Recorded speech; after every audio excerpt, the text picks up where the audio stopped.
এইদিকে খোলাটা আছে। যদি আমার বেশি চড়া জামা হয়তো বড় জামা হয়তো তাহলে উপর এইদিকে শুধু বোতাম করে রাখতে হবে 2 ইঞ্চি, বাকি ভান করে দিতে হবে।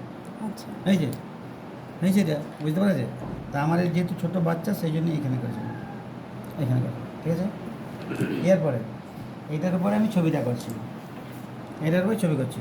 এটা যখনই করবো এইটা গলা করতে হয়, ভাঁজ দিকটা, আর এই দিকটা না, এই দিকটা বগল করতে হয়, আর এইদিকে গলা করতে হয়। তো গলাটা এটা গলা, এটা কানটা, এটা এটা বগলটা হচ্ছে এটা।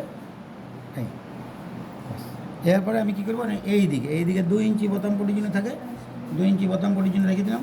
এর লম্বাটা কথা বলো, আসলে লম্বা করছি ভালো লাগবে, লম্বা হয়ে গেল। বাস, এবার এইটা কেটে দিলেই জামাটা হয়ে গেল। এই সাইডে কোনো সেলাই হবে না। কাটবো? হ্যাঁ কাটুন, কাটুন চল, হ্যাঁ কাটতে বলছি, কাটুন, কাটতে বলছি, কাটুন।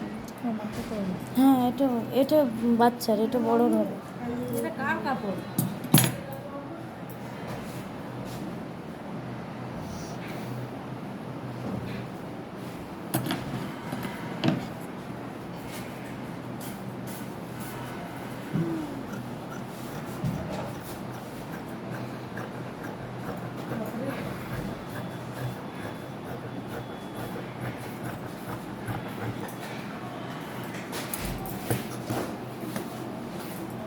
বোতাম পট্টি থেকেও গলার ভাঁজটা নিতে ব্যাস, হবে। হ্যাঁ,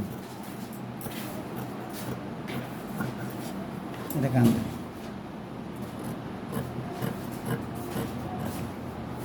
এটা বগলটা, এটা মাপেই করলাম না, যাবোটা বলে।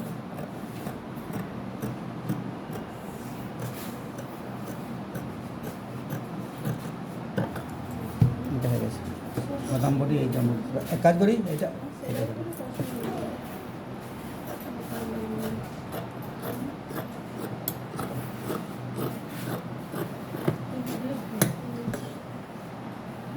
এটা বোতাম পটি ভাঁজ। এরপরে এইটাকে সামনের দিকে, যেটা ওইটা করি না সেটা করছি। মিলবে একটু সরা। হ্যাঁ, এইখানে সামনে গলাটা একটু বড়, কলার লাগছে না যেহেতু।